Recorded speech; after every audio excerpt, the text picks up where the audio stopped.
ጤና ይስጥልኝ የፈንታሌ ሚዲያ ቤተሰቦች።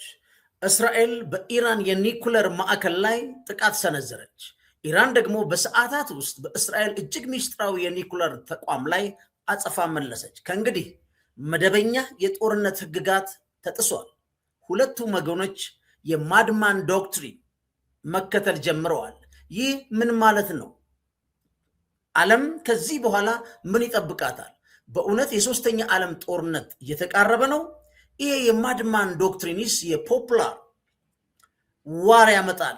በአብዛኛው ታሪክ እንደሚያሳየን ከሱ ጭብጥ እንነሳና ቀጥታ ወደ ኢራን ጉዳይ እንዘልቃለን። ፈንታሌዎች ነን፣ አብራችሁ ነው።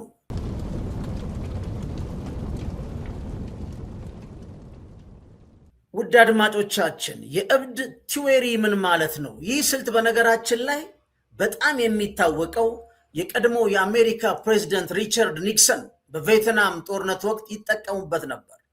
ዋናው ሐሳብ አንድ መሪ ለጠላቶቹ ራሱ የማይገመት ቁጡና ክፉ አድርጎ ያቀርባል። ጠላቶቹ ይህ ሰውዬ እብድ ስለሆነ የፈለገውን እርምጃ ኒኩለር ቦምብን ቢሆን ጨምሮ ሊወስድ ስለሚችል እንታገሰው፣ አስጊ ነው ብለው እንዲደመድሙት ያደርጋል። ዓላማው ምንድን ነው? ጠላት በስጋት ምክንያት ድርድር ላይ እንዲለሰልስ ወይም ከጥቃት እንዲቆጠብ ማድረግ ነው። በአሁኑ ሁኔታውን ስናይ ዶናልድ ትራምፕ ይህንን ስልት ዳግም እንዳቀነቀኑት በአደባባይ ታመነ እውነት ነው። አሁን ደግሞ የኢራን በተመሳሳይ የማልገመት አደገኛ ነኝ የሚል መልእክት ለምዕራባውያኑ ለመስጠት እየሞከረች ነው። በሰፈሩት ቁና እሰፍራለሁ እያለች ነው። ስለዚህ የዚህ ዋና ዶክትሪን ምንድን ነው? የማይገመት ቁጡ፣ ጨካኝ ነው። ኧረ እንታገስ እንዳይጨርሰን የሚባል ነው። ሪቻርድ ኒክሰን በቬትናም ዋር ላይ ያላዘነቡት ቦምብ የለም። በ35 አማካሪ ገብተው ግማሽ ሚሊዮን የአሜሪካ ጦር አስፍረዋል፣ በቦምብ ደብድበዋል። ግን የቬትናም ዋር ከቻይና ኮሚኒስት ፓርቲ እነ ማኦ ከመሩት የፖፑላር ዋር መነሻነት አቆጥቁጦ ሙሉ ለሙሉ አሜሪካንን ከቬትናም ጠራርጎ አስወጥቷታል። የሄዱትም ወታደሮች ጀግና ሳይሆኑ ወራሪ ተደርገው ለብዙ ጊዜ የአእምሮ ስቃይ ገጥሟቸው ነበር። ሁለተኛው ዶክትሪን ምንድን ነው ካላችሁ ደግሞ የደሃያ ዶክትሪን ይባላል። ይህ የእስራኤል ወታደራዊ ስትራቴጂ ሲሆን ስሙም የወጣው ልብ በሉ በ2006 አራን ሻሮን ይመስለኛል በእስራኤል ሊባኖስ ጦርነት ወቅት በቤይሩት የሚገኙ የሂዝቦላ መሸሸጊያ የነበረውን ደሃያ የሚባለውን ሰፈር በከፍተኛ ሁኔታ ከወደመ በኋላ ነው። የዚህ ደግሞ የሚገርማችሁ እጅግ ጨካኝ ነው። ብዙ ጊዜ አይታችሁ ከሆነ ጋዛ ላይ የተፈጸመው በ70,000 የሚያህል ልጆች ያለቁበት ያ ሁሉ የሲቪል መንደር ከተማ ዱቄት የሆነበት በዚህ ዳህያ ዶክትሪን ነው። ዋና ሐሳቡ ምንድን ነው? በጠላት ላይ ተመጣጣኝ ያልሆነ ዲስፕሮፖርሽኔት ኃይል መጠቀም። ጠላት ጥቃት ሲሰነዝር ጥቂት ኢላማዎች ብቻ ከመምታት ይልቅ የጠላትን ደጋፊ የሆኑ የሲቪል መሰረተ ልማቶችን፣ ቤቶችን፣ መንገዶችን፣ የኃይል ማመንጫዎችን ጭምር በማውደም ከፍተኛ ዋጋ እንዲከፍሉ ማድረግ ነው። ለምንድን ነው ይህ ዓላማ የሚጠቀሙት? ጠላት ዳግመኛ ጥቃት ለመሰንዘር እንዳያስብ በከፍተኛ ጥፋት ማስፈራራት፣ ዲትረንስ የመፍጠር ጉዳይ ነው።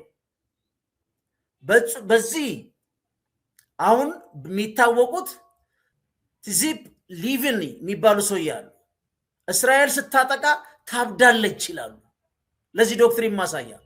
አሁን ግን ኢራን የኒኩለር ማዕከል የሆነውን ዲሞና በመምታት እኔም ዘንድ መደበኛ የጦርነት ህግ የለም እኔም አብዳለሁ አለች።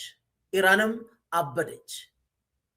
በእነዚህ ሁለት የዳህያ ዶክትሪንና የማድማን ዶክትሪን እነዚህ ሁለቱ አሁን ያለንበትን ተጨባጭ ሁኔታ የሚያሳዩ ናቸው። ሊባኖስ ላይ የተፈጸመ ያሉትን ብታዩ ትልልቅ መኖሪያ ቤቶች እንዳለ የሚወድሙት የዚህ የዳህያ ዶክትሪን ነው።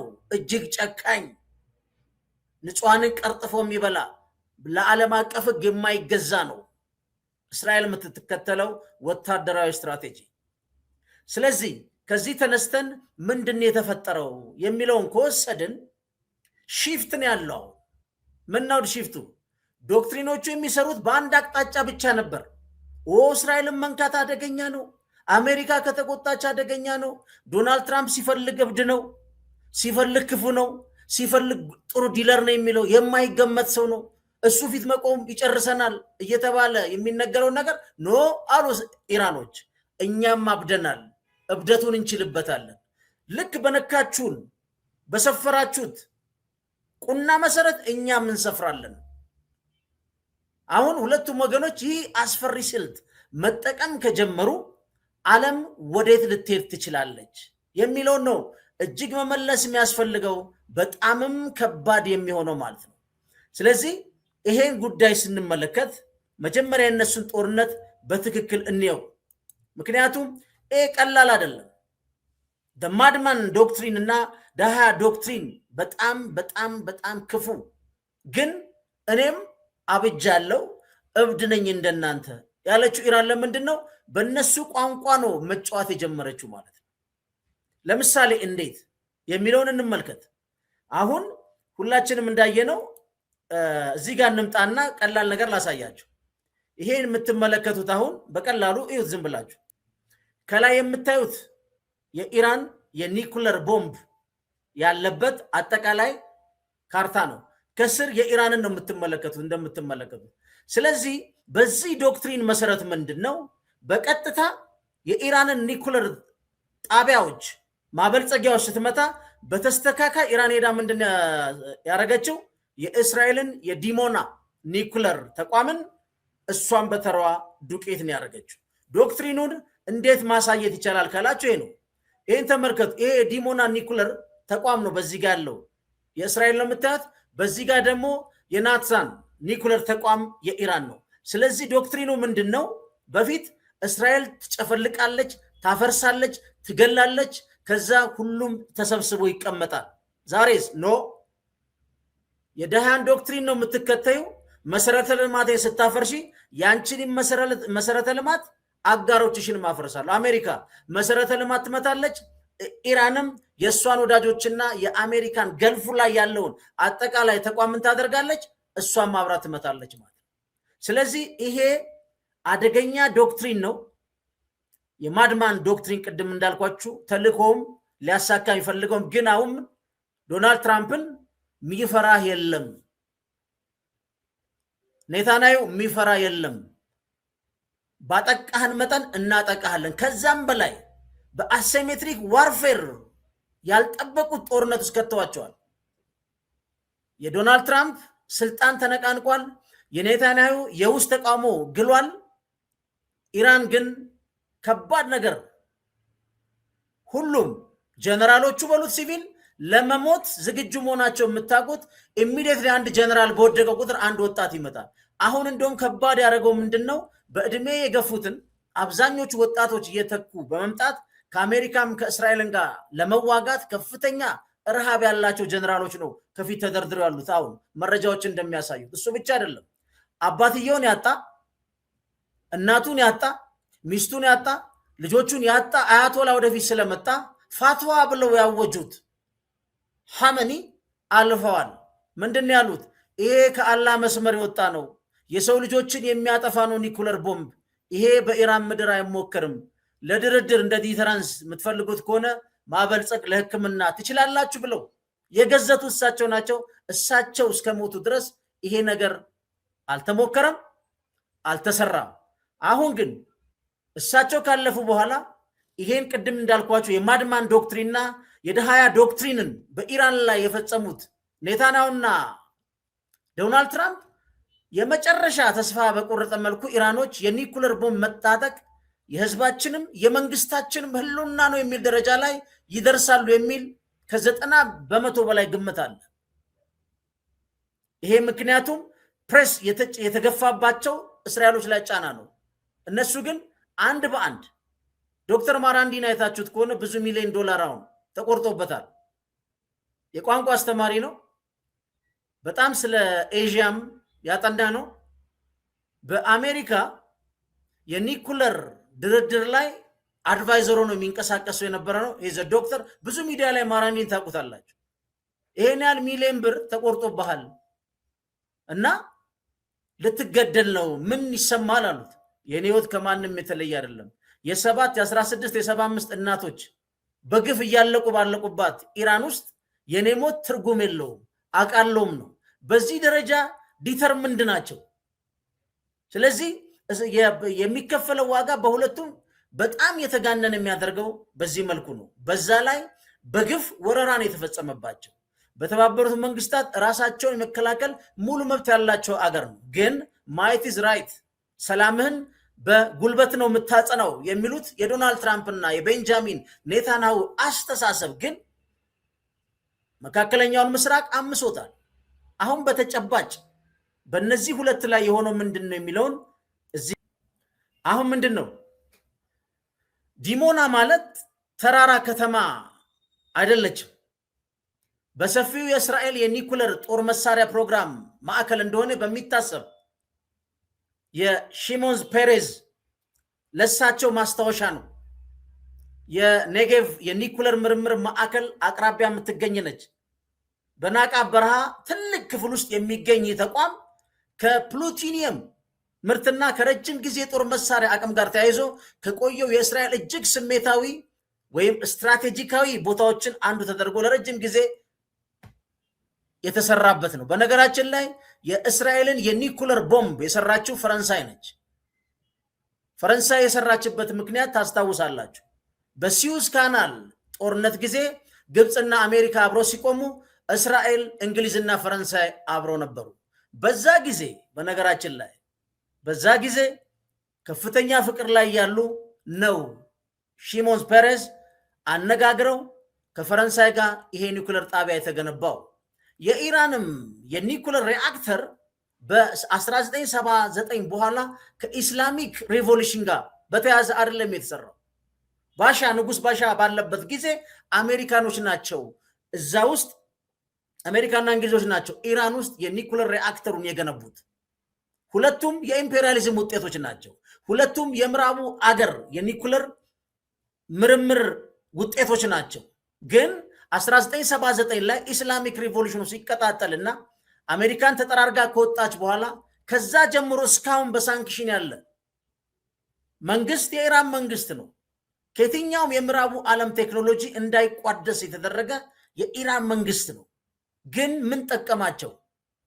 ፈጣሪዎች እንዲሆኑ በራሳቸው ውስጥ ያላቸውን አቅም እንዲያበለጽጉና በተለይ ደግሞ የሶሪያ፣ የኢራን፣ የኢራቅ፣ የሊቢያ አጠቃላይ የምዕራቡ ዓለም እንዴት እንደሚመታና መንግስት እንዴት እንደሚያፈርስ አንብበውና ተረድተው ዛሬ ምናልባትም የዓለም የፔትሮ ዶላር ስርዓት ዲክላይን እያደረገ የአሜሪካም ታላቅነት እየወደቀ የሚመጣበት ጊዜ ሊሆን የሚችል ትንሽ አብሪ ጥይት እየተኮሱ ነው ያሉት።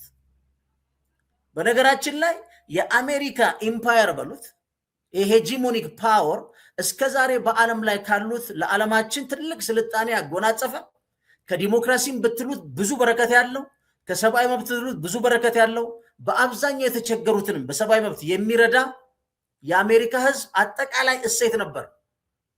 አክሲደንታሊ ግን ዶናልድ ትራምፕ እጅ ላይ ወድቋል። ከሮናልድ ሬገን እስከ ባይደን ድረስ ያሉት ጥሩ ናቸው እያልኩ አይደለም። ሳርሊ ግን ዘማድማን ቴዎሪ ቪየትናም ላይ የተሸነፉበትን ቴዎሪ ዛሬ በኢራን ላይ በ48 ሰዓት ካልፈጸማችሁ ሙሉ የኢነርጂ መሰረተ ልማታችሁን አወድማለሁ ብለዋል። እነሱስ ምን አሉ? ሞክረው የኛ ሲጠፋ በመካከለኛው ምስራቅ ውስጥ መብራት አይደለም ዲሳሊኔሽን። በነገራችን ላይ ዲሳሊኔሽን ማለት የባህር ውሃ አጣርተው እዛ ውስጥ ያለውን ጨው መጠኑን ቀንሰው ነው የሚጠጡት። የእያንዳንዱ ዲሳሊኔሽን ከተመታ ማለት ነው በብዙ ሚሊዮን የሚቆጠሩ የመካከለኛው ምስራቅ ህዝቦች በውሃ ጥም ሊጠፉ ይችላሉ። በነገራችን ላይ ከነዳጁ በላይ ዲሳሊኔሽኑ ለምን በማድማን ቴዎሪ መሰረት የማይገመት ቁጡ ኃይለኛ በደሃ ስትራቴጂ ደግሞ መሰል ጠላት እንዳይነሳ የሲቪሉንም መሰረተ ልማቱንም ሳት ላይ ጠርገ መጨረስ ኔታንያሁ ጋዛ እንዳጠፋት አሁን ሊባኖስን እያጠፋት እንዳለው 2006 ነው መነሻው እና ማን ሻሮን ነው እነ ሻሮን ሂዝቦላ እዛ አለ ብለው እንዳለ ነው ያወደሙት። እሱን አንዳንድ ዶክመንተሪ ፊልሞች ብታዩ አሟሟቱ የከተማው ፍራርስ ያስፈራቸዋል። ያን ምንድነው የዋር ስትራቴጂ አድርገውታል። በፍጹም በኋላ እንመጣበታለን። ከዓለም አቀፍ ሕግ ጋር የተጻረረ ማለት ነው።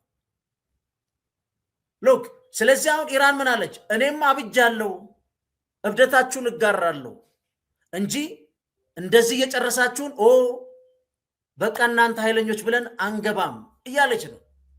ስለዚህ እዚህ ጋር ሙሰብ ይሄ ሁለቱ ከተመታቱ ምንድነው እየመጣ ያለው ማለት ነው? የማባባስ እርምጃ፣ በተመጣጣኝ እርምጃ ምላሽ ያገኛል የሚባል የለም። አዎ ፕሮፖርሽናል ፎርስ አንድ አካል ሲያጠቃ በተባበሩት መንግስታት ያን ሪቨርስ ለማድረግ ምንድነው ተመጣጣኝ ኃይል መጠቀም ይቻላል። አሁን እኮ በቀላል ቋንቋ ይሄን አሁን ጦርነት ወሮበላ የሚባል አማርኛ አለ። አሁን ለምሳሌ በጣም ይሄን ኢን ሲምፕል ተርም ፖለቲካውን ተውትና ኢንተርናሽናል ሪሌሽኑም ተውትና ታሪካዊ ዳራው የሚቀርና ይሄ የወረበላ ፖለቲካ ነው። ወሮ የሚበላ ማለት ነው። እግዚአብሔር የሰጣችሁትን ጸጋ በእኔ ስር ቁጥጥር ተደርገ በመጠንኩል ትበላታለህ እንጂ አንተ ጸጋ ስላለ ማንህና ነው ጠቅልለህ ለምትበላው የሚባል የወረበሎች ፖለቲካ ነው። የሚያሳዝነውን ፓርት እሱ ነው። በጣም ደግሞ የሚያሳዝነው ፓርት የፈለጋችሁትን ፖድካስት ስሙ፣ የአሜሪካን ኢንቴሌክቹዋል ስሙ፣ በአሁን ባለው በአሜሪካ ፎሬን ፖሊሲ እርር ያላለ የአሜሪካ አካዴሚሽን አታገኙ። የአሜሪካ አካዴሚሽን ችግራቸው ደግሞ ምንድን ነው? እንደ ምስራቁ ዓለም ራሳቸው ለፖለቲካ አብቅተው አይታገሉም። መጽሐፍ ይጽፋሉ፣ ዩኒቨርሲቲ ያስተምራሉ እንጂ እነሱ ወደ ፖለቲካ ላይ የመምጣት ፍላጎት አፒታይት ያለው ምሁር የለም እዛ። ዛትስ ዋይ አሁን እነ ዶናልድ ትራምፕ ዘለው እዚህ ስልጣን ላይ የመጡት በገንዘብ ነው። ስለዚህ አሁን ወዴት ነው የሚያስኬደው የሚለውን ነው እዚህ ጋር አሁን የአሜሪካና የእስራኤል የመካከለኛው ምስራቅ ጦርነቶች ታሪክ ውስጥ በደንብ ብታዩት ግጭቱ በአንድ አቅጣጫ ብቻ ይባባስ ነበር። ወይ እስራኤል መታ ሌላው አንገቱን ይሰብራል፣ ወይ አሜሪካ ቦምባ ዝንባ አፍርሳ መንግስት አፍርሳለች። ኢራን ግን ነው ይሄ አይቀጥልም ነው። ስለዚህ አሁን የኢራን በኢስፋሃን ግዛት የሚገኘው የናታዝ የማበልጸጊያ ማዕከል እንግዲህ መጋቢት 21 ነው ጠዋት ላይ ጥቃት ደርሶበታል አለ። የዓለም አቀፍ አቶሚክ ኢነርጂ ሄዶ ቢያረጋግጥም የጨረር ፍሳሽ አለመኖሩን ገልጿል። የት ኢራን? የእስራኤሉስ ማን አስገብቶት? በምዕራቡ ዓለም ሚዲያ ላይ በሜንስትሪም ሚዲያ ላይ የማይገለጹ እውነቶች አሉ። አንደኛ እውነት ምንድን ነው? እስራኤል ኒኩለር ቦምብ አላት፣ ኢራን ኒኩለር ቦምብ የላት። እስራኤል የዓለም አቀፍ አቶሚክ ኢነርጂ ተቆጣጣሪ ቡድን ፈራሚ ነች፣ እስራኤል ፈራሚ አይደለች። ይሄን የትኛው ሜንስትሪም ሚዲያ ላይ አታገኙት፣ ወይም ኦልተርኔቲቭ ሚዲያ አማራጭ ሚዲያ የሚባሉ ከሄዳችሁ ብቻ ነው የምታገኙት። ይሄ በራሱ ምን ያህል አንፌር የሆነ አሁን ኔታንያሁ ኒኩለር ቦምብ ታጥቆ ሐመን የሚፈሩበት ምክንያት ምንድን ነው? ወይ ኢራን ታጥቃ እስራኤል የምትፈራበት ምክንያት ምንድን ነው? ይሄን ዋናው ጥያቄ። አንዱ ሪስፖንሲብል አንዱ ኢሪስፖንሲብል። በተለይ በእስልምና ተከታዮች ዘንድ ከሴፕቴምበር 9/11 በኋላ እስልምናን ከአሸባሪ ጋር አጋብተው በየሚዲያው እየዘገቡ እስልምናን የሽብርና ወኪል አድርገው ከነ ጃክ ፓወር ፊልም 24 አወር ፊልም ያያላ ታስታውሳላችሁ አይደል? እነዛ ወጣት እስልምናን የሚወክል ልጆች የነርቭ ጋዝ እያዙ ህዝቡን ሲጨርሱ ጃክ ፓወር ደግሞ ቀናው አሜሪካዊ እንዴት እንደሚያከሽፍ አይታችሁ። ያ ሆሊውድ የሚሰራው ፊልም ነው። የአሜሪካን ታክስ ፔሩን እንዴት ፊር ውስጥ ከተው ከዛ ፊር ውስጥ ምናወጣኛንን ካንተ ግብር ወስደን በምንገዛው መሳሪያ የምናድነው ነው እያሉ የአሜሪካን ህዝብ የሚያልቡበት ጉዳይ ነው። የርዕዮተ ዓለም ሽያጩ ነው እሱ። በየትኛውም ኤኒ ስታንዳርድ እስልምና ሰው እንድትገላ አያዝም፣ ክርስትናም አያዝም፣ ኢቭን ጆቹም እነሱ አያዙ። ሁሉም የሞራል ስታንዳርድ አለው። ውሸት ነው ይሄ። ግን ስታመጣው በእንደዚህ አይነት መልኩ ትሸጠዋለህ ማለት ይሄን ደግሞ የሚግት አለ ዝም ብሎ የሚቀበል ማለት ነው።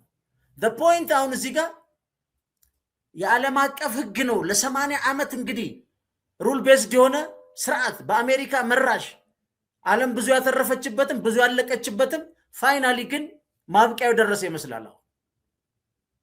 ኢራን አሁን በጦርነት አትሸነፍም እስራኤሎችም አሜሪካ አሸንፉትም ብሎ ሲናገር አንዳንዱ ባክቶ ውሸት ነው ይባላል። ጦርነት አሸነፍክ የሚባለው አውትካሙን መቆጣጠር ከቻልክ ነው።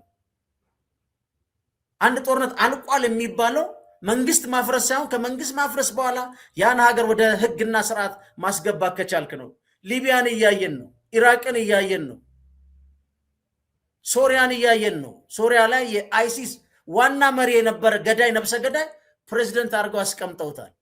ልክ እንደነ ቼ ጉቬራ በግሪን ኮትና ጢሙን አስላጭተው ሲኤንኤን ላይ አስቀምጠውት ደንበኛ ታጋይ አድርገውታል። ያን የሚያሪዛም ነብሰ በላይ ነበር። ይሄ ፖለቲክሱ ይሄን ነው ይመስለው። ስለዚህ አሁን ምንድነው ዓለም እየፈራ ያለው ጉዳይ ካላችሁ የክስተቶቹ ቅደም ተከተል አይደለም። አሁን እየተፈራ ያለው ናትዛን ጠዋት ላይ ተመታ፣ ዲሞና ደግሞ ከጥቂት ሰዓታት በኋላ ተመታ። አሁን ቅድም ያልኳችሁ ነው ማድማን ዶክትሪን ማለት ይሄ ነው። አንዱ እንግዲህ በሰዓት ዝርዝሩም ተመሳሳይ ነው ብለ ለማቀራረብ እንኳን ባትሞክር የኦፕሬሽኑ ሎጂክ ግን የማድማን ቲዎሪ ነው። አሁን እስራኤል ሙሉ ለሙሉ ምን እንደምታደርገው የኢራንን መሰረተ ልማቱን የምትጨፈጭፈው ኢኩቫለንትሊ እስራኤል ላይና የእስራኤል ደጋፊዎች ላይ ኢራን ትጨፈጭፋለች። ድሮ እስራኤል ታወድምና ወደ ቤቷ ትሄዳለች። ከዚህ በኋላ ከእስራኤል ጋር ከተገናኘን አለቀልን የሚባለው በር ተዘግቷል። አሁን የማይደፈረው የእስራኤል ዲፌንስ የሚባለው አልፏል። እሱ ብቻ አይደለም፣ ይሄ በጣም ጥብቅ የሆነ ቦታ ነው። በነገራችን ላይ ዝም ብሎ ይሄ ከተማ መምታት አይደለም። የዚህ የዲሞና ጥቃት ሲግኒፊካንትና ፖለቲካሊ ትርጉም ያለው ነው። ዛሬ ሌሊት ያደርነው እጅግ አደገኛ ነው ያሉት ኔታንያሁ ለዛ ነው። ከዛም አልፎ አሁን ቴህራን 4000 ኪሎ ሜትር ኢንተርኮንቲኔንታል ዲያጎ ጋርሺያ ያለን መታለች ተብሏል። ኔቶ እስካሁን አላረጋገጥኩም ብሏል። ይሄ የእስራኤል የስለላ ተቋም መረጃ ነው። ኢራንም ስለመምታቷ የሰጠችው ነገር የለም፣ ግን ብዙ ሰዎችን ለመሰብሰብ እንደሆነ ግልጽ ነው። ኔታንያሁያን ቀን ማታ ምን አልወጡና ይሄ የዓለም ሕዝብ ሊሳተፍበት ይገባል። 4000 ኪሎ ሜትር ከተኮሰች ማለት እያንዳንዱ የአውሮፓ ከተማ በቴህራን ታርጌት ውስጥ ነው አሉ። ይሄ ለምንድን ነው እምቢ ያለው የአውሮፓ ኃይል ወደ ጦርነቱ ለመቀላቀል ነው የፈለጉት። እንዴት አድርገው ዞርበል እንዳሉት በኋላ አሳያቸዋል እንግሊዞቹ። ስለዚህ አሁን ምንድነው ጥያቄው ነው በኢራን ውስጥ የሚገኝ የኒኩለር ተቋም በሰዓታት ውስጥ በእስራኤል ውስጥ በሚገኝ የኒኩለር አቅራቢያ ቦታ ምላሽ ካገኘ መቆሚያ የለውም ወይ ትልቅ የሚባል ገዢ ቆንጣጭ የሚባል የለውም ማለት ነው። ይሄ ነው የማድማንና የእንትን ዶክትሪን ብለን የዳሃያ ዶክትሪን ብለን ያመጣ ነው። የዳሃያ ዶክትሪን እስራኤል ሚሊተሪ ስትራቴጂ ግን እጅግ ክፉና ቆሻሻ ነው። ምንም ክርክር የለበት። አሁን ኢራን ግን ተጋላጭነት በጦር ሜዳ ላይ በማከፋፈል ነው የግጭቱን ስፋት ማስፋትና አስቀድሞ በተቀመጡ ገደቦች ለመቆየት ፈቃደኛ ባለመሆን ይህንን ሞዴል ምንድነው እየተገበረች ነው ማለት። ስለዚህ አሁን ምንድነው ቀውስን ማብዛት ማስፋት፣ እያንዳንዱ የማይቆጣጠረው ማድረግ፣ ሲመቱ ደግሞ እኩያ ምት መመለስ የቱ ጋር ነው የሚቆመው የሚለውን ማንም አያውቅም። ከነበረው ትራዲሽናል አሜሪካና እስራኤል ጆሮ ቆንጥጦ ወደ ቤት የሚሄዱበት ጦርነት አብቅቷል። እሱ ብቻ አይደለም፣ ኢቨን እንኳን የኢራንን መንግስት ቢጥሉት ከዛ በኋላ እጅግ አደገኛ የሆነ ፋክሽን መፈጠሩ አይቀርም። ዲሴንትራላይዝድ የሆነ እንቅልፍ ሊነሳ የሚችል በየቦታው የሚፈጠር አደገኛ አክራሪ ኃይል መኖሩ አይቀርም። በተለይ ፖለቲካ ኢስላምን እንደ ዋናው ግብ አድርጎ የሚንቀሳቀስ ብዙ ቡድን መፈጠሩ አይቀርም። የኢራን መንግስት ራሱ መጣል ከቻሉ በሌላ መተካት ከቻሉ ኔታንያሁ እንደማይችል አውቋል። እየለመነ ነው፣ እባካችሁ የኢራን ህዝቦች ውጡና መንግስታችሁን ጣሉ እያለ ነው። ግን የኢራንና የአሜሪካና የእስራኤል አመጣጥ በአሁን ሰዓት ማለት አመጣጡ የፖፑላር ዋር ነው ይፈጥረው። ይሄን ማን አይቷል? ሪቻርድ ኒክሰን ማድማን ቲዎሪ ቪየትናም ላይ አድርጎ ቪየትናሞች ወደ ፖፑላር ዋር ነው የገቡት። ይሄን እንዴት ወደዛ እንደሚሄድ እናየዋለን። ከሁሉ በላይ ግን ይሄ ደሃያት ቲዎሪ የሚባለው በ2008 እና 2009 በጋዛ ላይ በተደረገ ጦርነት ወቅት ያን ጊዜ የነበሩት ውጭ ጉዳይ ሚኒስትር ታስታውሳላችሁ፣ ሊቭኒ ምንድን ነው ያሉት? እስራኤል ከተተኮሰባት እንደ እብድ ነው የሚያረጋት ነው ያሉት። ያን አድርገውታል። እስራኤል በሚሳኤል ተተኩሶባት ዝም ምትል ሀገር አይደለችም። በዜጎቿ ላይ ሲተኮስ እንደ እብድ ተነስታ ነው ምላሽ የምትሰጠዋሉ። እኛም አብድናል ብለዋል ኢራኖች።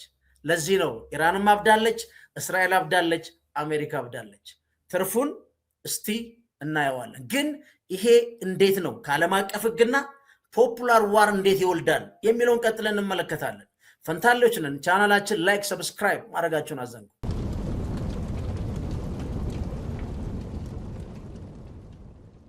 አሁን ፖፑላር ዋር እንዴት ይፈጠራል? የአሜሪካና የእስራኤል አካሄድ ፖፑላር ዋር ፈጥሯል ኢራን ውስጥ ሲባል እዚህ የምታዩቸው እንግዲህ በሁለተኛ ዓለም ጦርነት አካባቢም የቪየትናም የምታዩቸው አለ፣ ማኦ አለ። እነዚህ እንዴት አድርገው ህዝባዊ ጦርነት ፈጥረው ጠላቶቻቸውን ጠራርገው ያስወጡ ጀግኖች ናቸው በጊዜው። ይሄ ምንም አጠያቂ አይደለም። ግን ይሄ ሲባል ምን ማለት ነው? ፖፑላር ስንለው ምን ማለት ነው? በነገራችን ላይ እኛም ሀገር ፖፑላር ዋር የምንለው የምታስታውሱት ከሆነ የሶማሌ ወረራ ጊዜ ያልተቆጣ በየትኛውም የሙያ ዲሲፕሊን የነበረ ያልዘመተ የለም። ሀገር በጠላት ተወራ። በዛ ጊዜ በአጭር ስልጠና በበርካታ ሚኒሻዎች በአንድ ጎራሽ የቺቺ አገልግል በምናም በሚባሉ ክላሽ ብዙ ኢትዮጵያኖች ዘምተዋል። ለምን? የሲያድ ባሬ ኢትዮጵያን የወረረበት መንገድ አጠቃላይ በኢትዮጵያ ውስጥ የፖፑላር ዋር ፈጥሯል። ያን ተመሳሳይ ነው። በነገራችን ላይ ፖፑላር ዋር ተራ ወታደራዊ ግጭት አይደለም። መጀመሪያ ነው መሰመር ያለበት። ይልቁኑ ምንድነው? አንድ መንግስት ወይም ቡድን መላው የአገሪቷን ሀብት፣ የሰው ኃይል፣ ስነ ልቦናዊ አቅም ለጦርነት ሲያውል የሚፈጠር ክስተት፣ አንድነት፣ ጽናት ነው ፖፑላር ዋር ማለት። ከኮንቬንሽናል ዋር ከተለመደው ባህላዊ ዋር የወጣ ነው። ለምሳሌ አንዱ ማሳያ ምንድነው? የሲቪልና የወታደር መደባለቅ ፖፑላር ዋር። ይሄ ብለሪንግ ኦፍ ላይንስ የሚባሉ ይሉታል እነሱ። ሲቪሉም ይቆጣል፣ ወታደሩም ያብዳል፣ ሲቪሉም ያብዳል። ስለዚህ መስመር የሚባል የለም። እቺ ሀገር ከወራሪ እጅ መውጣት አለባት ይላል። ኢራን ውስጥ አንዱ የተፈጠረው ለዘብተኛ የነበሩት ሁሉ በቀደም አሳይቻዎች ኮንትሬሉ 90 ሚሊዮን ኢራናውያን ገና ይዋጋናል ብሏል። በኮሎን ፖን ጊዜ ቺፍ ኦፍ ስታፍ የነበረው ኮሎኔል ላውረንስ በቀደም ያቀረብኩላችሁ ዝም ብሎ አይደለም። አሁን በመደበኛ ጦርነቶች ወታደር ምንድነው የሚሆነው? በጦር ግንባር ይዋጋል። ሲቪሎች ደግሞ ከጀርባ ሆኖ ድጋፍ ይሰጣሉ። በህዝባዊ ጦርነት በፖፑላር ዋር ጊዜ ግን መስመር የለም። መላው ህዝብ ምን ይሆናል?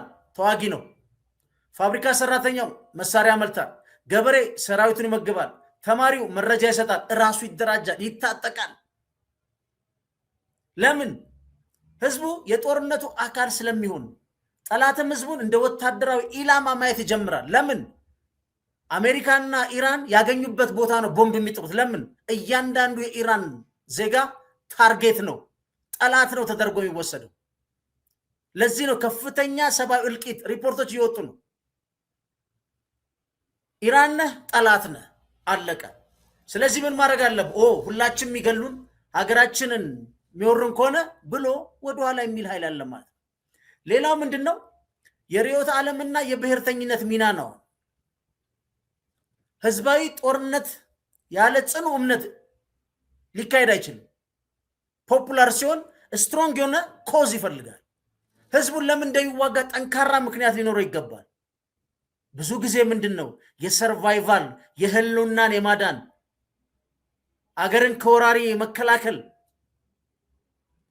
ብቸኛው ምርጫ መዋጋት ሆኖ መዋጋት ያልቻለ ህዝብ ደግሞ የሚያልቅ ከሆነ ሁሉም ይሰለፋል። ስለዚህ ካልተዋጋን እንጠፋለን የሚል ስትሮንግ ኮዝ ኢራን ውስጥ ተወልዷል። ፕሮፓጋንዳ ምንድነው? በዚህ ሰዓት መንግስት የህዝብ ስሜን ለመቀስቀስ ሚዲያውና ትምህርት ቤት ለጦርነት ቅስቀሳ ይጠቀማል። ሲጠቀም ምንድነው? ለኛ ነው ይባለው። ሌላ ጊዜ ይሄ መንግስት ፖለቲካ ሰለቸን ትላል። የነዚህ ሰዎች ቀደዳ ለነሱ ብለን የት እንሂድ ትላል። ያልሰሩትን ሰራን ይላሉ፣ ያላመጡትን እድገት አመጣን ይላሉ። አሁንስ የኢስላሚክ ሪፐብሊክ የሚባለው ምን አለ በሊበራል ቫልዩ ቢተኩት ይላሉ። ይሄ ሁሉ አለ። ይሄ መቼ ነው? የኮንቬንሽናል ዋር ሲኖር ግን የህልውና ሀገር ላይ የተደገሰ ሲሆን ግን ያኔ ሁሉም በአንድ ይጸናል። ለዚህ ነው ይሄ ጦርነት በጣም አስከፊና ረጅም የሚያደርገው። ለዚህ ነው በኢራን አደባባይ እናቶች ወንዶች የሉም፣ ባንዲራ ይዘው ሁሉ ቦምብ እየወደቀ አሁንም ለመንግስታቸው ድጋፍ ይሰጣሉ። ስለተቀመጡት መሪዎች አይደለም እየሰጡ ያሉት፣ ስለራሳቸው ሀገራችን ነው፣ ሉዓላዊነታችን ሊከበር ይገባል፣ የዓለም አቀፍ ሕግ የተጣሰበት ጦርነት ነው፣ ወረራ ነው። ይሄ ደግሞ ዓለም ከኢራን ህዝብ ጋር ነው በአብዛኛው ፖለቲካው የሚመራው። በቀደም እንዳልኳችሁ የሚሊተሪ ኢንዱስትሪያል ኮምፕሌክሱ አለ፣ የፋይናንሻል ሰፖርተሩ አለ። በተለይ ይሄ ግሎባል ኤሊት ምድረ ማለት የፖለቲካ ሽርሙጥና ውስጥ ህይወቱን የሚያገላብጥ ግሎባል ኤሊት አለ። ሁሉንም ስርዓትና ዱላ ሞት ጀስቲፋይ የሚያደርግ ይሄ በብዙ ሀገር ስርዓት አለ። ብዙ ምሁር በፈለጋችሁበት አገር ላይ የመጣን መንግስት ጀስቲፋይ ሲያደርግና ሲራብና ለመዝረፍ ሲሮራ ታዩታላችሁ። ለዚህ ነው ድሮ ታስታውሳላችሁ ፒቲ ቡርዣ የሚባለው ኤኑስ ከበርቴው ተንሸራታች መደብ የሚባለው በቃ ጥንብ ባገኘ ቁጥር እያሸተተ ይሄዳል። ግን እንደዚህ አይነት ጊዜ ደግሞ ሲመጣ እሱም የሀገሩ ተከላካይ ይሆናል ኢራን ውስጥ። ሌላው ምንድነው? ቶታል ዋር የሚባል አለ። አሁን እዚህ ላይ ስለ ፖፑላር ዋር እያወራን ቶታል ዋር ምንድነው ነው? ህዝባዊ ጦርነት ተፈጥሮን ወደ ምን ይቀይራል? ወደ ቶታል ዋር። አጠቃላይ የሀገሪቱ ምጣኔ ሀብት ምን ይሆናል? ሙሉ ለሙሉ ለጦርነት ይውላል። ታስታውሳላችሁ፣ ሁሉም ነገር ወደ ጦር ግንባር። ታስታውሳላችሁ፣ የምስራቅ ድል ወደ ሰሜኑ ይደገማል። ይሄ እንግዲህ ፖፑላር ዋር ነው እያልኩ አይደለም፣ ግን መሰረትም ነበረው። ሌላው ምንድነው? ምንም አይነት ገደብ ወይም የጦርነት ህግጋት የማይከበሩበት ጦርነት ነው የሚሆነው። ድል ካልሆነ ሞት ነው የሚባልበት ደረጃ ይደረሳል ማለት ነው። ለዚህ ነው እነሱ የማድማን ዶክትሪን የደሃ ዶክትሪን ይዘው መጥተው ኢራን ሊያስፈራሯ ሲመጡ ኖ ድል ካልሆነ ሞት ነው አሉ። አዋብዳቸዋል፣ እኛም አብደናል። ስለዚህ የጋራ የእብድ ገበያ ይሆናል። ማን ያቆመው የቱ ጋር ሊቆም ይችላል? እሱ ሌላ ጉዳይ ነው። ሌላው ምንድነው? የአሴሜትሪክ ዋርፌር ስልቶች አሁን ኢራን እየተጠቀመች ያለችበት መንገድ አንዱ የፖፑላር ዋር ነው። ምክንያቱም አብዛኛውን ጊዜ አይታችሁ ከሆነ ኮንቬንሽናል ዋር ላይ የጎሬላ ፋይተሮች አታገኙ። ጎሬላ ፋይተር ዋናው አባቱ ማን ነው? ህዝብ ነው። የሽምቅ ውጊያ አባት፣ የደፈጣ ውጊያ አባት ህዝብ ነው። ህዝብ ነው የሚያበላው፣ የሚከልለው፣ የሚደብቀው፣ መረጃ የሚሰጠው። ልክ አሳ በባህር ውስጥ እንደሚደላው ምንድነው የሚሆነው? ይሄም ደፈጣ ተዋጊው ህዝብ ውስጥ ይደለዋል። ህዝብ የሌለው ጎሬላ ፋይተር ሊሆን አይችልም። ለዚህ ነው ወደ ፖፑላር ዋር አሁን አሜሪካኖች በኢራን ላይ ገጠር ውስጥ ገብተው ወደ አንድ መንገድ ሲሄዱ ያደፈጠው የኢራን ልጅ ሀገሩ የሚከላከለው የኢራን ልጅ እዛ ያለው ገበሬ ወደዛ ሄደዋል ይሎ ይነግረዋል። ከፊት ቀድሞ ዱዓ ያደርገዋል ማለት የህዝብ ድጋፍና ሰፖርት ያ የሚገባው ኢምፔሪያል ኃይል ኢራን ውስጥ አያገኝም። ሌላው ምንድነው? ትዕግስት። የፖፑላር ዋር ህዝባዊ ጦርነቶች ረጅም ጊዜ እንደሚፈጁ ይታወቃል። ዓላማው ምንድነው? ጠላትን በሂደት ማዳከም እንጂ ዛሬ ተብሎ አይደለም የምታሸንፈው። በሂደት እያዳከምክ ህዝባዊ መሰረት እንደሌለው እየገደልከው ውሃ እንዲያጣ እያረክ ምግብ እንዲያጣ እያረክ በዛ አገር በአገር ተማሮ ጥሎ እንዲወጣ ነው የምታደርገው። 1 ዓመት ሊሆን ይችላል፣ 5 ዓመት ሊሆን ይችላል። አሜሪካ ሁል ጊዜ አይታቸዋል። ቬትናም ላይ 20 ኦልሞስት 20 ዓመት ነው። ግማሽ ሚሊዮን ጦር ነው ያሰፈረችው። ግን ከተጠበቀው በላይ ሞተውን ይወጡት።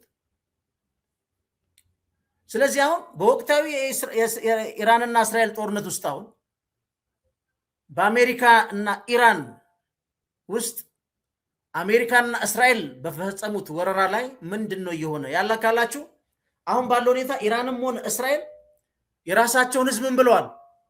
ለህልውና ጦርነት ተዘጋጅ ብሏል። እስኬሉ እንዴት ከባድ እንደሆነ ይሁት። እንደውም የእስራኤል ሃይማኖት አባቶች በቀደም በር እያንኳኩም እንደሚሉት ይህ መሲያችን ሊመጣ ነው፣ ይህ ሁሉ ምልክት ነው፣ ስለዚህ የህልውና ጦርነት ነው ተነስ እየተባለ ነው። ሁለት ሀገር በህልውና ጦርነት ውስጥ ቆሞ ወደ ፖፑላር ዋር እንዳልኳችሁ ተቀይሮ ምን ሊከሰት እንደሚችል አስቡት። አሁን እስራኤል በጋዛና በሊባኖስ የምታደርገው ጥቃት አስቡት። መላው ህዝብ አደጋ ላይ ነው በሚል ምንድን ነው ብሔርተኝነት የታጀበ ነው። ምክንያቱም የድሃ ዶክትሪን በጣም ከባድ ነው። ህፃን የለም፣ እናት የለም፣ አባት የለም፣ መሰረተ ልማት የለም፣ ቤት የለም፣ ፍጀው ነው። ምክንያቱም ደግሞ ወደኛ ጦር ሲያስብ የከመርንበትን አደጋ ሊገነዘብ ይገባል። ምላጩን ደግሞ እንዳያሰብ አድርገውን ኢሰብአዊ የሆነ በነገራችን ተመጣጣኝነት የሌለው ኢራን ደግሞ ምንድን ነው የኢስላሚክ ዓለም ተከላካይ በሚል ሌላ ምን ያደረገች ነው? በርዕዮተ ዓለምና ህዝቧን በክልል ያሉ ደጋፊዎች አሉ። ምንድን ነው ያለች ያለችው? ከኤግዚስቴንሺያል ከሆነው ገቨርንመንቷ የሰርቫይቫል ጥያቄ ያለበት ገቨርንመንቷ በላይ የእስልምናንም እየተከላከለች እንደሆነች በፕሮክሲ ዋሯ ላይ ይሄን እያሰፋችሁ ያለው ጉዳይ። ለምሳሌ እነ የመን እያያችሁት ነው። እነ ሂዝቦላ አንዱም የጋራንት ናቸው እስልምና ነው። የምዕራቡም ዓለም አንዱ የሊበራል ቫሊዩ ነው። የሊበራል ቫሊዩ ተከታይ ነው የሚለው በጣም አክራሪ የወጣው ሌላው ምንድን ነው የፕሪ ሞደርን ሶሳይቲ አድርጎ ራሱን የስልጣኔ መጨረሻ ደረጃ አድርጎ ቅብርር ብሎ የተቀመጠ ነው። ፕራክቲካሊ ስናየው ፕሪ ሞደርን ማለት እነ ዶናልድ ትራምፕ እና ኔታንያሁ ነው። በዚህ አይነት ጭካኔ የሰው ሀገር ወረህ አንዱንም ሁሉም ታርጌትድ ነው የጦርነት አካል ነው ብለህ ከህፃን እስከ ልጅ ስትፈጅ ያ አብቅቷል። ይሄ ምን ሞደርናይዜሽን ስናጠቃልለው ምን ማለት ነው? የዚህ የፖፑላር ዋር ተፈጥሮ ፖለቲካዊ ቢሆንም ግን ለዚህ ነው ጦርነቱን ወይም ይሄን መንግስት ማፍረስ በራሱ ድል አይደለም። ምንድን ነው ድል የሚባለው? የሚቀጥለውን መቆጣጠር ይችላሉ። የአሜሪካና የእስራኤል መንግስት አይችሉም። ለዚህ ነው በዚህ ፖፑላር ዋር ላይ ወታደራዊ ድል ብቻ በቂ አይደለም። አንድ ሰው አሸናፊ ነኝ ካለ ምን ማድረግ አለበት? የህዝቡን የልብ ትርታና የጽናት አቅም የሰበረ ወገን ብቻ ነው አሸናፊ የሚሆነው። የኢራን መንግስት ሲፈርስ የኢራን ህዝብ ወጥቶ ንጉሶይ ዶናልድ ትራምፕ ግባ ያለ ቀን፣ ቤንጃሚን ኔታንያሁ ስናፍቅ ያሉት ቀን ልቡን ጽናቱን አሸንፎ ሰብረው ተቀባይነት አግኝቷል ይባላል። በወታደራዊ ድል ቦምብ በማዝነብ ኢራንን ማንበርከክ አይቻልም። አሁን ካለው ተጨባጭ ሁኔታ ግን ለዶናልድ ትራምፕ የሚሆን ለቤንጃሚን ኔታንያሁ ዌልካም የሆነ የኢራን መንግስትና ህዝብ የለም። ይህ ፋክት ነው። ስለዚህ ቢያፈርሱትም የሚቆጣጠሩት ጦርነት አይኖርም። ቢያፈርሱትም የነሱን አሻንጉሊት መንግስት የሚቀበል ህዝብ አይኖርም ማለት ነው። ለዚህ ነው ዓለም የተጨነቀበት። አንደኛ በዓላማው ራሱ የተለያዩ ናቸው። በዚህ በነገራችን ላይ በሚድል ኢስት ውስጥ ላይ ጦርነት የፔትሮ ዶላር ስርዓት ያልገባው ሰው ምንም አስተያየት መስጠት አይችልም። ኔታንያሁን የደሃያ ዶክትሪን እያለ የመካከለኛውን ምስራቅ አቅም በመቀነስ ብቻውን ሪጂናል ፓወሮኝ ይወጣል የሚለው ፍላጎቱን ካልተረዳ ስለ ሚድል ኢስት ልታወራ አትችልም። ኔታንያሁ እኮ በጣም አንዳንዴም እኮ አሜሪካን ሁሉ ለማዳከም እዛ ድረስ የሚያስብ ነው ማለት በጣም የሚገርም ሰው ነው በነገራችን። ስለዚህ ይሄ ድል ማለት ይሄ ነው። አሜሪካም ኔታንያሁም ተሸንፈዋል የሚባሉት ለምንድን ነው? ኔታንያሁ ከአንድም ሁለት ጊዜ ምን አለ? የኢራን ህዝብ ይኸው መፈንቅለ መንግስት የምታደርጉ ስትሬት ላይ ወጣችሁ መንግስት የምትቀይሩበት ሰራውላችሁ ውጡ ምናምን ይላል፣ ይለምናል። this is a miscalculation. how honors ኔታንያሁን የገነባው መንግስት ኢራን ውስጥ የሚቀበል ህዝብ አለ ብሎ ማሰብ? የኢስላሚክ ገቨርንመንቱ የፈለገውን ያህል ክፉና መጥፎ ቢሆንም በነ ቤንጃሚን ኔታንያሁን የተደራጀ መንግስት የኢራን ህዝብ ሊቀበል አይችልም። አሁን እነሱ የንጉሱን ልጅ ነው ይዤ እመጣለሁ የሚሉት እሱና ያለን ወደፊት። አሁን ባለው ተጨባጭ ግን ወደ ፖፑላር ዋር አልፏል። የስትራቴጂያቸው የማድማን ቲዎሪ ነው እንዳሳያችሁት፣ የደሃ ዶክትሪን አለ። ሶስቱም ይሄን ነው የሚከተሉት። አጥፍቶ መጥፋት ልትሉ ትችላላችሁ። ትክክለኛ ግን ኢራን ሌጂቲሜት ኮዝ አላት። ሉዓላዊነቷን ጥሰው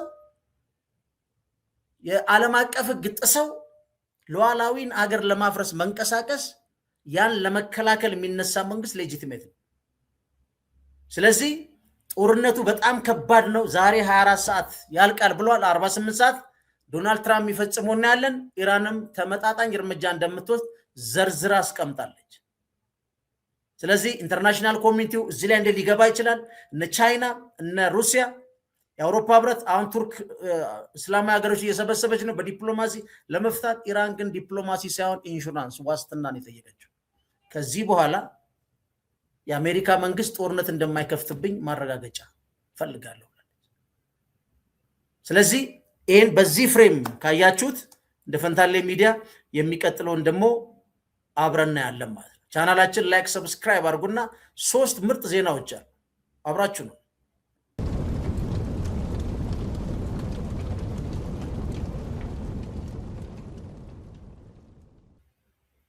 It's been obliterated and they're running out of money. So here's what I tell President Trump. Keep it up for a few more weeks. Take Carg Island, where all of the resources they have to produce oil. Control that island. Let this regime die on a vine. Is this going to, though, take Carg Island? Is it going to involve U.S. troops on the ground? Let me just read you something from The Atlantic. Does an assessment on that. They say U.S. troops may well take Carg Island. We believe in their ability to do so, but only to endure ballistic missile strikes, drone attacks, petrochemical smoke, all without a reliable means of obtaining logistical support. The result could be a grinding war of attrition. They talk about how far away they would be from resupply. I'm sort of tired of all this armchair quarterbacking. This has been an amazing military operation. God bless the fallen. But it's a difference when we talk about troops on the ground. I trust the Marines, not that guy. I trust DOD. We got 2 Marine expeditionary units sailing to this island. We did Iwo Jima. We can do this. The Marines, my money is always on the Marines. I don't know if you take the island or you blockade the island, but I know this. The day we control that island, this regime, this terrorist regime, has been weakened. It will die on a vine. And here's what I want to do. I want to get with Chris. I want to sprint to peace. As the war winds down, I want peace to ramp up. The reason we don't have Saudi Arabia and Israel making peace is October the 7th, 2023. Iran through Hamas attacked Israel, stopping normalization. I want to take up and complete what Biden started. As soon as we get Iran... እንደሰማችሁት ነው። ይህ ሰውዬ በቀደም አቅርቤላችኋለሁ። የማይሞተው በአሜሪካ ወጣቶች ደም የሚቀልድ ሊንዚ ግራሃም የሚባለው ሴናተር ነው። በጣም የሚገርማችሁ የዚህ ሰውዬ የድንቁርናው ጥግ በሁለተኛ ዓለም ጦርነት የአይዋ ጂማ የምትባል ጃፓን ላይ የአሜሪካን ማሪን የፈጸመውን ገድል አንስቶ ዛሬ የካርግ ደሴትን የኢራንን መያዝ አለበት፣ ዶናልድ ትራምፕ ወደፊት መሄድ አለበት ነው የሚለው። እንግዲህ የዩናይትድ ስቴትስ በኢራን ላይ የምታደርገው ጥቃት እንድትቀጥል ነው እና የካርግ ደሴት እንድትቆጣጠር በድጋሚ ግፊት አደርጋለሁ፣ ትራምፕ ቀጥል ነው የሚለው። ይሄ የደንበኛ የጦር መሳሪያ ቸብቻቢዎች ተጠቃሚ በዓለም ላይ በፈሰሱ የንጹሃን ደም የተጨማለቀ ሴናተር ነው በነገራችን ላይ። አሁን እሱ የአሜሪካ ወታደሮች ሞትና ጉዳት ለሱ ምንም አይደለም፣ እሱ አይዋጋም። አይታችሁታል። አሁን የአሜሪካ እግረኛ ጦር ወደ ኢራን ቢገባና በኢራን ድሮኖችና ሚሳይሎች ክፉኛ ይመታል የሚለው ወታደራዊ ግምገማን ኖ ኖ ኖ ኖ ይላል። ለምን ስትለው አያዋ ጂማን ሰርተናል። ይሄ ሁለተኛ የዓለም ጦርነት ጊዜ ነበረ። ጃፓን ላይ የማሪኖቹ ገብተው የተቆጣጠሩትን አንስቶ ዛሬ ላይ ሲናገር አስቡት ምን አይነት የድንቁርና ጥግ እንደሆነ። እነዚህ ናቸው ሴናተር ተብለው የአሜሪካንስ ኃላፊነት ሰጥቷቸው ዓለምን እንዲያስተዳድሩ። ይሄ ሰውዬ በደንብ ማሳየ ነው። በነገራችን አስቡት የአይዋ ጅማ ጦርነት እንግዲህ በሁለተኛው ዓለም ጦርነት ወቅት በፓሲፊክ ውቅያኖስ የተካሄደ እጅግ ደም አፋሳሽ ጦርነት ነው። በዚህ ጦርነት እንግዲህ በሺዎች የሚቆጠሩ የአሜሪካ የባህር ኃይሎች ወታደሮች፣ ማሪኖች ህይወታቸው አልፏል። የዚህ ሰውዬ አቋም ምንድን ነው የሚለው?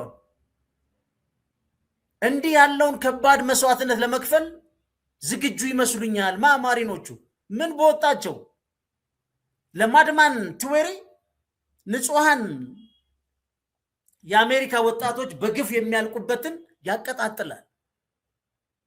ግን አስቡት አሁን የካርግ ደሴት 90% ኢራን ኤክስፖርት የምታደርግበት ነው ነዳጇን። እሱን ተቆጣጥረን ነው እናደርጋለን የሚሉት። ከሱ መቆጣጠር ጎን ግን ሰማይ ጠቀስ ተራሮች ነው ያሉት ኮስት ላይኑ ላይ ማለት ነው። ኢራን በታጠቀችው ድሮን አስቡት። አሁን ባላት ሚሳይል እዛ ፍላት ላይ ማሪኑን አምጥተው ምን ሊያደርጉት እንደሆነ እግዚአብሔር ነው የሚያውቀው። ግን እሱ ያኔ ጀርባ አጥንት ስለሆነ ምንድን ነው ያሉት? ደማድማን ቴሪ ላይ ለድርድር ጠረጴዛ ላይ እናመጣለን። አሁን ከባዱ ነገር የዚህ ሰውዬ ድንቁርና ላሳየ። እስቲ ሁለቱን እንኳን ዝም ብለን ለማነጻጸር ብንሞክር አሁን ያሉ ስጋቶች ምንድን ናቸው?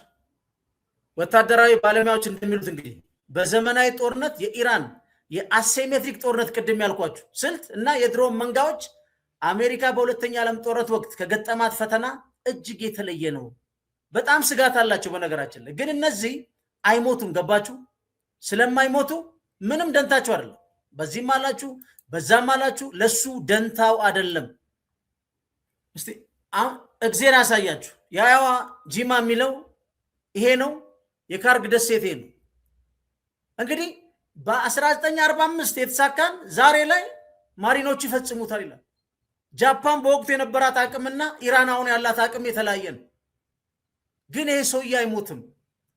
ስለማይሞት የአሜሪካ ወጣቶች እንዲሁ በቃ ዋጋ በሌለው ህይወታቸው እንዲከፍል ከሚገፉ ለጦር መሳሪያ አምራቾች የተቀጠረ የንጹሃን ደም የተጨማለቀ ሴናተር ነው። አስምረንም አይተነው እንድናልፍ ነው። ሌላው እዚህ ጋር የምናነሳው በቀደም በደንብ እንድናየው ብዬ ነው እንትኑ እዚህ ጋር አሁን በቀደም ምንድን ያልነው? በቀደም ምን ብለናል? የዩኤኑ ተጠሪ እንዴት ለኢራን ትሸጣላችሁ ተብሎ ተጠይቆ ይመልሰው አጥቷል። እኚህ እንግዲህ ዋናው ገዢ ናቸው የሚሉትን ስሙና announcement this past week. On Friday, the Treasury Department lifted sanctions on Iranian oil stored on tankers, a move that would effectively allow Iran to get more than $14 billion of oil revenue. Why is the U.S. helping to fund a country that it's currently at war with, Mr. Secretary? Again, Kristen, why don't we have good facts here? That Iranian oil was always going to be sold to the Chinese. It was going to be sold at a discount. So which is better, Kristen? Which is better? If oil prices spiked to $150 and they were getting 70% of that, or oil prices below 100, it's better to have them where they are now. And to be clear, we had always planned for this contingency.